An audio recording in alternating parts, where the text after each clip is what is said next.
He's not looking at what you did last night. He's looking at what you're going to do this morning. God is a finisher. He's not a quitter. If he started it, he's going to see it through to the end. How many of you believe that this morning? God is not looking at your Abram, but he's looking at your Abraham. He's not looking at your Jacob, but he's looking at your Israel. He's not even looking at your Saul, but he's looking at your Paul. God's looking at the finished product. He's not looking at the prostitute. He's looking at the prophetess. Oh my. Y'all do know that God got the power to take a prostitute and change her into a...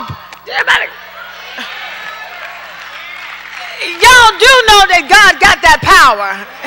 That he can take somebody off a skid row, clean them up, fix them up, bring them to the house of God, and make him a preacher. Y'all do know that God can take a pusher, a drug dealer, and take him and clean him up, change his life, and make a preacher out of him. Do you have anybody in that understand that God is looking for the finished product? If the truth were told, some of y'all were on skid row. Y'all ain't saying. Some of y'all were drug dealers. Some of y'all just got out of jail and got out of prison.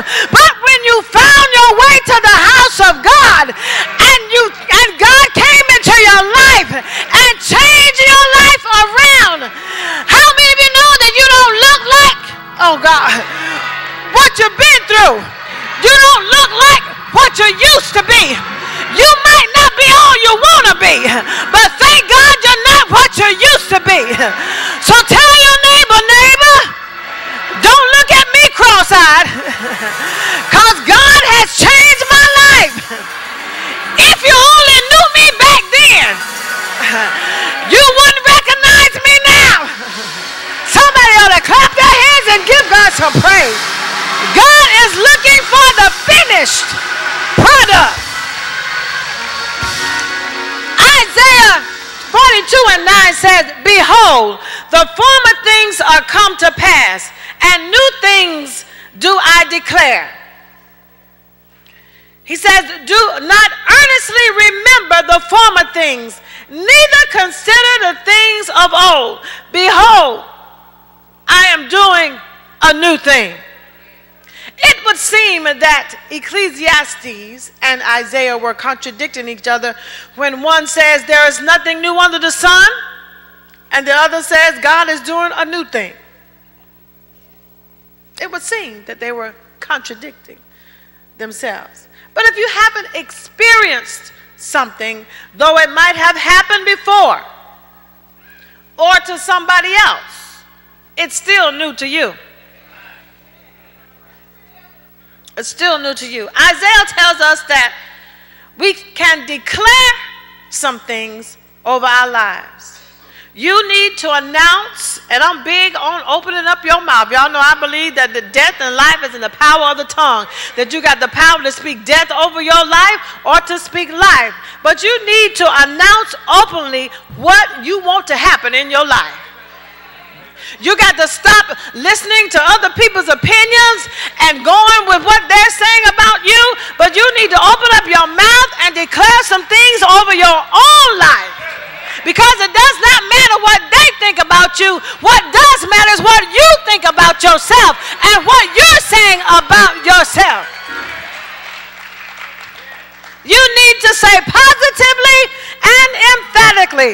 You need to declare that before this year is out, you're going to be out of debt. You still got a few months left. You still got a few months left, but you need to declare it. You need to declare that this year your marriage is going to be better. You need to declare that this year you're going to get the promotion that you've been desiring from the beginning of the year. But before this year is over, you need to declare that the promotion is yours. You need to declare that you're going to be a consistent tither. You need to declare that you're going to be a faithful member. You need to declare that you're going to get involved in ministry. Oh, y'all, see, y'all ain't. You need to declare that before this year is over, you're going to be over him.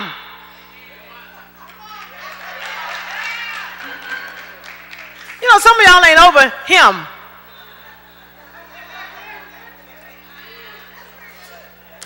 Y'all know who the him is. You know his name. Put his name there. And declare that before this year is over, I'm going to be over Johnny. I'm going to be over Jack. I'm going to be over Daryl. I'm going to be over. Y'all need to declare. Y'all need to declare. Because what's happening is he's holding you right where you are. And you can't move forward because he's got a grip on you.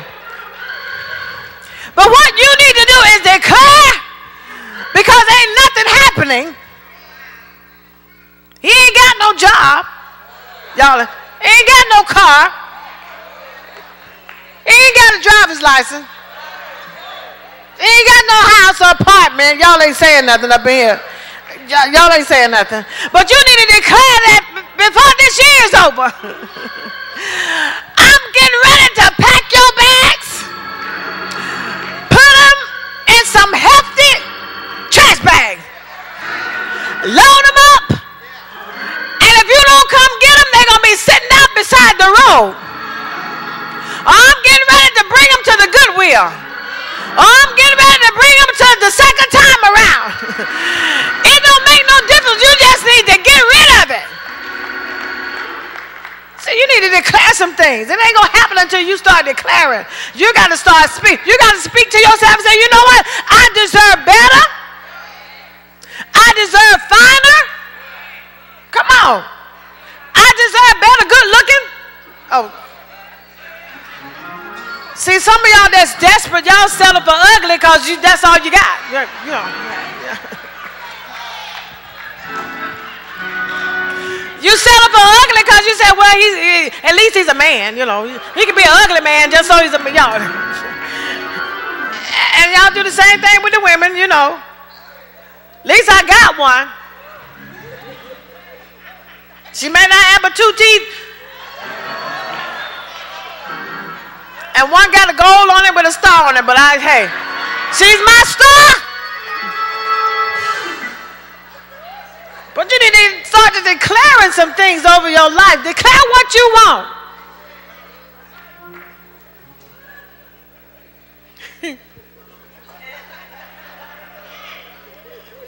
You need to say to yourself, when I go home today,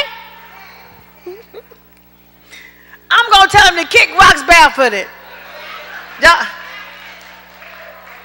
You got to declare some things. You got to decide, make a decision that you're not going to be that way any longer. Declare some things on over your life. I'm going to tell him, get your stuff out of my house because you got to go. I went to church this morning and I heard Dr. Manning say, declare some things. And I come to tell you today that I'm declaring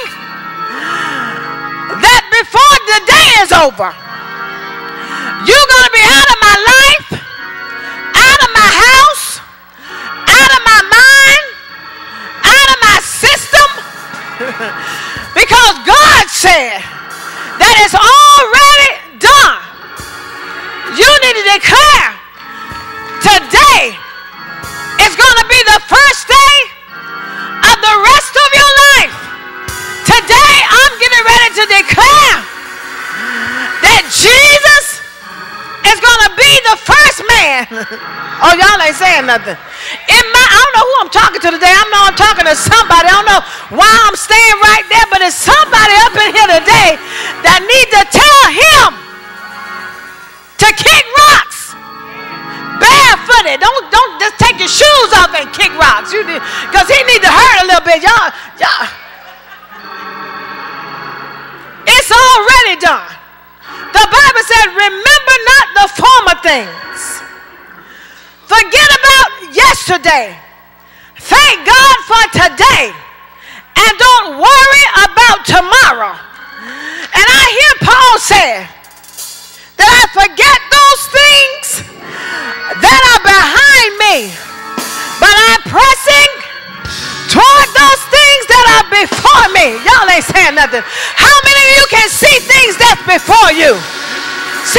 to see it before you see it. Because if you don't see it before you see it, you won't recognize it when it manifests. But I got to declare some things over my life. No longer will I be broke. No longer will I be heartbroken. No longer will I be by myself. No longer will I be downtrodden and sad and feeling bad and let what you say determine where I'm going in life. But today, before I leave this building, I have declared that I'm going to live and I'm not going to die. That I'm going to be up and I'm not going to be down.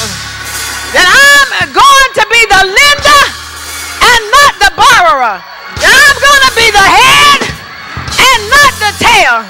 That I'm going to be blessed in the city, blessed in the field, blessed when I come and blessed when I go. I'm going to speak those things that be not as though they were, because I have taken a glimpse into my future, and my future looks better than my past. I don't know about y'all, but I've got a future, and whatever happened in the past, you need to let it stay in the past, but you need to look to the future, because the future is much better, it's much brighter, and you're going somewhere, because I got the power to pronounce a blessing over all of y'all. And today I pronounce over everybody. Y'all need to stand up, stand to your feet, stand to your feet. It's time out for the people of God to be looking sad and feeling bad and down at the end of the totem pole. But you need to have somebody to speak a blessing over your life. Lift your hands to the Lord and receive this blessing. I declare on you this day that you're blessed. Everything you touch is blessed. Everywhere your feet shall trod, you're blessed. When you open up your mouth, you're blessed. Doors are getting ready to open for you that no man can close. Doors are getting ready to open for you that only God can open. I pronounce the favor of God on your life. Every business that you have in your heart to start, I declare that it will start. I declare that God will give you favor when you go in and favor when you go out. I declare that the favor of God will follow you all the days of your life. I declare that God will give you favor with your boss. I declare that God will give you favor with your co-workers. I declare that God will give you favor with the city officials. I declare that God will give you favor with the mayor. That whatever you speak, it's just going to happen. They're going to be scratching their head and wondering, I don't know why I'm doing this. I don't know why I'm doing this for you. I don't normally do this. This is not what we normally do. But for some reason, I just feel like I just got to do this for you. But that's favor of God. That's the favor of God. That's the favor of God on your life. And I declare and I prophesy that before this week is over, I said before this week is over, you're going to experience the favor of God on your life. Somebody ought to clap their hands right there and give God some praise. You're going to experience it. You're going to experience it. Before this week is over, there's going to be something happen for you. And you're going to look back and say, you know, that was nothing but the favor of God. Because I didn't deserve this. I didn't work for this. I didn't pray for this. But for some reason, these things are just happening in my life. That's the favor of God. Before this week is over, you're going to experience some favor Some things just going to happen, and you don't know how it happened. It's just a favor. The favor of God. Come on, clap your hands. Give God some praise in this house. I declare to you today that it's already done.